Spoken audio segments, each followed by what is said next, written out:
capsule, je vais vous montrer comment utiliser WordQ5 en paramétrant d'abord le logiciel. Donc, je double-clique sur l'icône. Si jamais c'est la première fois que vous utilisez WordQ, vous n'arriverez pas à cette page, à ça ici, là, vous allez devoir, je vous ramène, vous allez arriver plutôt à nouvel utilisateur parce que dans WordQ, on peut se créer des utilisateurs. Donc, tous mes paramètres vont être enregistrés, par exemple, à mon nom, avec, par exemple, français. Donc, je pourrais tout paramétrer pour mon cours de français, mon cours d'univers social. Puis, j'aurais un deuxième utilisateur qui serait, par exemple, pour le cours d'anglais. Donc, ça, c'est intéressant avec WordQ. Je clique sur Suivant. Je vais faire mon profil en français, canadien. J'utilise nouvelle orthographe. Ça ne dérange pas vraiment. Donc, Suivant. Ici, je peux choisir les langues, mais en français, j'en ai qu'une seule. Okay? Les autres sont en anglais ou en espagnol. Alors, je vais choisir Louise du Canada. Je peux l'essayer. Je suis ravie de discuter avec vous. J'ai pas le choix de la prendre, donc je vais cliquer sur Suivant. Et là, je vais pouvoir enregistrer mon profil. Donc, c'est Mélissa pour cours français. Donc là, vous avez entendu que ma synthèse vocale est ouverte en arrière. Donc, j'enregistre. Et là, maintenant, j'ai ici mon utilisateur Mélissa cours français, par exemple. Ici, ce sont les boutons principaux. Donc, j'ai toutes les options. C'est ici qu'on va pouvoir jouer avec les paramètres. Le micro ici, activer ou désactiver le microphone, ça va être entre autres pour la reconnaissance vocale. Donc, c'est quand je dicte mon texte et que, dans le fond, le logiciel va l'écrire pour moi. C'est entre autres SpeakQ. Pour l'instant, on a la licence SpeakQ, mais il y a juste des petites problématiques là, au niveau de la configuration de la langue. Donc, on travaille là-dessus. Si jamais vous avez un élève qui a besoin de SpeakQ, je ferai éventuellement un tutoriel là, pour expliquer comment ça fonctionne. On a juste des petites choses à régler d'abord. Vous avez la boîte de prédiction de mots. Donc, ici, elle est désactivée. Si je clique dessus, elle est activée. Il y a la voix. Donc, ça, c'est pendant la prise... pendant qu'on est en train d'écrire, dans le fond, c'est que la voix soit activée. Et le bouton lire, ça ici, c'est pour la synthèse vocale quand je sélectionne un bout de texte et que là, je veux qu'on en fasse la lecture. Donc, je clique sur Options. On n'ira pas jouer dans tous les paramètres de WordQ. Il y en a seulement quelques-uns qui nous intéressent. Donc, entre autres, prédiction, rétroaction vocale et puis par la suite, ouvrir un fichier utilisateur puis le mode examen. C'est pas mal ça qui nous intéresse. Donc, d'abord, la prédiction. Donc, il y a la liste de mots. Nombre de mots, d'emblée, on la met à 5. Pour les tout petits, on suggère autour de 4-5 mots, pas plus dans la boîte de prédiction. Pour les plus vieux au secondaire, on pourrait aller même jusqu'à 10-12 mots dans la boîte de prédiction. Ça, il n'y a pas de problème. Séquence de mots, on ne touche pas à ça. Mise en page non plus. Il y a juste position de la liste qui pourrait être intéressante pour les élèves.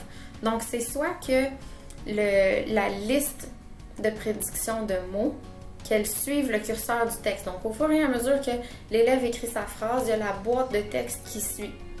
Ou sinon, on la laisse en place. Donc, la boîte, elle reste fixe à un endroit. Par exemple, que l'élève, en haut, dans le coin supérieur droit, par exemple. Ça, c'est vraiment selon les goûts, les préférences des élèves. Il y en a que de toujours être obligé de lire le texte d'un côté et de remonter pour aller voir la boîte de texte, ça les fatigue. Puis il y en a d'autres que le fait que la boîte suive, qu'elle se promène, ça les fatigue. Donc c'est selon la préférence des élèves. C'est pas mal la seule chose qu'on va venir modifier. Il n'y a pas vraiment autre chose. Il y a juste pour... Non, même pas. C'est pas mal la seule chose qui nous intéresse ici. Donc, je clique sur OK. Ensuite, pour la rétroaction vocale ou la synthèse vocale, c'est la même chose.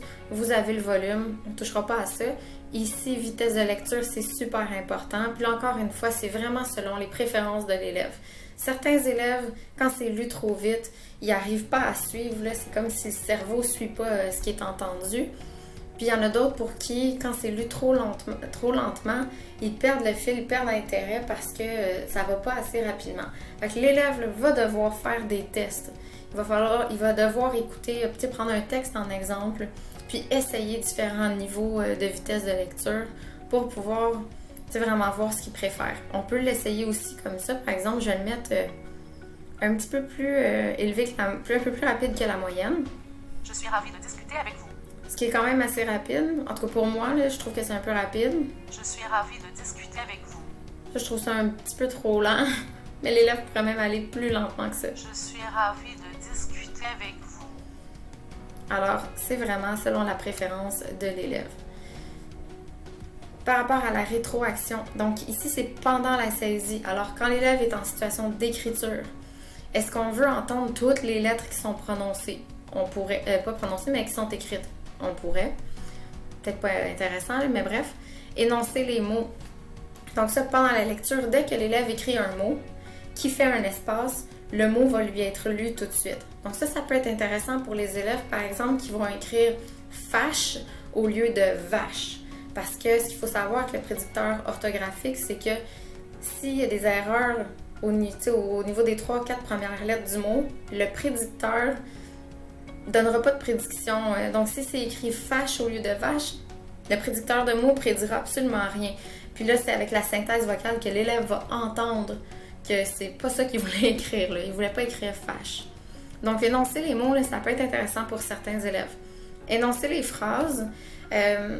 Donc, une fois que toute ma phrase est écrite, que je fais un signe de ponctuation et que je fais un espace, là, la synthèse vocale embarque et on me lit la phrase au complet. Ça peut être intéressant pour les élèves, entre autres, qui vont avoir tendance à aller trop rapidement puis qui vont oublier des mots.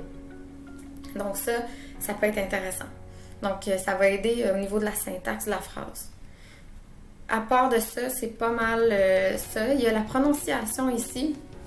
Si jamais... puis ça, c'est vraiment avec l'expérience, la force d'utiliser la synthèse vocale dans certains textes en particulier. Vous allez vous apercevoir qu'un mot va être mal lu. Donc, ce que vous pouvez faire, c'est en cliquant sur « Nouveau », vous écrivez le mot de la bonne façon, donc en suivant la bonne orthographe. Puis ensuite, là, il faut essayer. Il faut trouver une façon d'écrire le mot. C'est pas grave s'il y a des erreurs d'orthographe, mais pour que la synthèse vocale puisse le lire correctement. Et puis, vous pouvez l'écouter. Donc, vous modifiez le mot, vous écoutez à chaque fois jusqu'à ce que vous arriviez à la bonne prononciation. Donc, ça, vous allez pouvoir le faire. Puis, ça va s'enregistrer dans le profil d'utilisateur. Donc là, si j'ajoute des mots ici, je peux avoir une liste de 15 mots. Je clique OK. Et puis, dans mon profil Mélissa Cours Français, ces 15 mots-là vont toujours rester parce qu'ils sont associés à ce profil-là. Donc, si je vais ouvrir un texte, par exemple, dans Word, je vais effacer ce que j'avais déjà écrit. Donc, vous voyez, WordQ est toujours en avant-plan.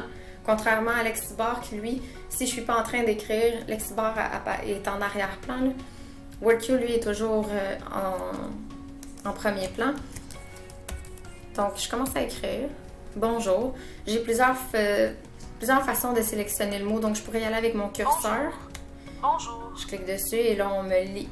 Je pourrais aussi choisir avec les chiffres. Donc là, je veux le numéro 1. Bonjour. Accent grave. J'ai cliqué sur le 1 et on me l'a donné. Bonjour à...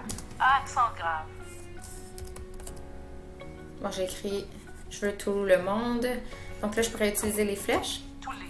Tout. Et je clique sur « Enter ». Tout. Cela. Le. Je vais apporter le sac avec moi.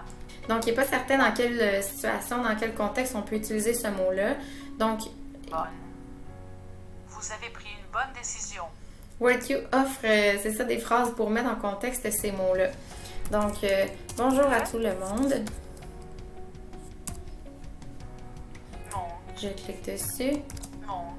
Donc là, j'ai fait mon signe de ponctuation. Je fais un espace, puis la synthèse vocale va embarquer pour me lire. Bonjour à tout le monde. OK. Je pourrais aussi désactiver la synthèse vocale. Pas la synthèse vocale, mais le prédicteur de mots. Donc, je viens de cliquer dessus, je l'ai désactivé.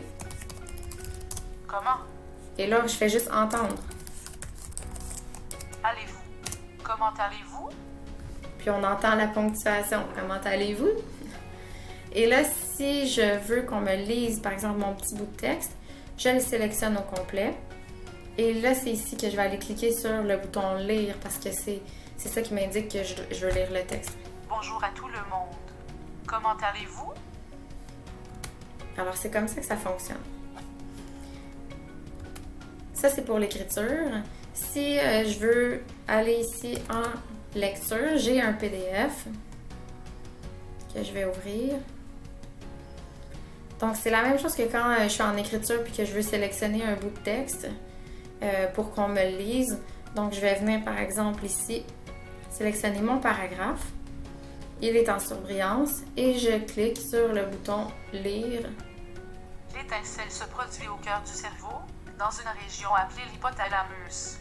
En libérant une hormone appelée la gonadolibérine, l'hypothalamus enclenche une cascade d'événements qui feront triper les ados, déraper certains parents et vendre beaucoup de livres de psychologie. Donc, l'étincelle se produit au cœur du... Pardon. Alors, ça, c'est pour la synthèse vocale. Évidemment, on suggère que l'élève ait le texte aussi papier devant lui pour qu'il puisse laisser des traces de ses stratégies. Donc, c'est pas nécessairement suffisant de se faire lire le texte pour le comprendre, pour en comprendre toutes les subtilités et tout ça. Donc, on suggère d'avoir le texte papier pour que l'élève puisse, oui, entendre, mais qu'il puisse suivre également sur sa feuille puis laisser des traces de sa compréhension. Donc, ça, c'est pour la lecture. Il me restait juste une petite chose à voir avec vous. Je pense que je l'ai fermé. Alors, c'est le mode examen. Donc, admettons que mes élèves sont en examen, je clique sur Options et là, je vais venir choisir mode examen. Je clique dessus et là, il faut faire attention. Parce que là, si j'ai ouvert ça et que je clique sur OK, je viens de barrer mon ordinateur pendant 3 heures. Donc, WordQ, là, de la façon dont ça fonctionne, c'est qu'on choisit le temps, le nombre d'heures qu'on veut barrer, les fonctionnalités. Là. Donc ça, c'est tout ce qui est désactivé. En cliquant sur OK, je viens barrer mon examen. Là, la seule chose qu'il faut savoir, c'est que si l'élève est un petit vite, puis que lui, il veut se débarrasser de ce mode examen-là, il a juste à redémarrer l'ordinateur, puis ça efface le mode examen, il va pouvoir faire ce qu'il veut. Alors, ça, c'est la seule chose. Puis là, admettons que mon cours de français est terminé, puis que je m'en vais dans mon cours d'anglais. Je vais cliquer sur Options, puis je vais ouvrir un fichier utilisateur. Donc, fichier utilisateur. Et là, on m'ouvre. Tu sais, on m'ouvre tous mes utilisateurs. Je pourrais aller chercher. Bon, là, il s'appelle Samuel, là, mais je pourrais aller cliquer sur cet utilisateur-là. Et là, je suis Samuel anglais. Donc, ma synthèse vocale, mon prédicteur de mots, tout est en anglais. Donc, si je viens ouvrir ici. How? Martha. R. You. How are you? Donc, vous voyez, ça a changé en anglais. Alors, c'est comme ça que ça fonctionne WordQ. Si jamais vous avez des questions, n'hésitez pas. Vous pouvez m'envoyer un courriel à mogendron@cslaval.qc.ca. Ça va me faire plaisir de répondre à toutes vos questions. Bonne journée!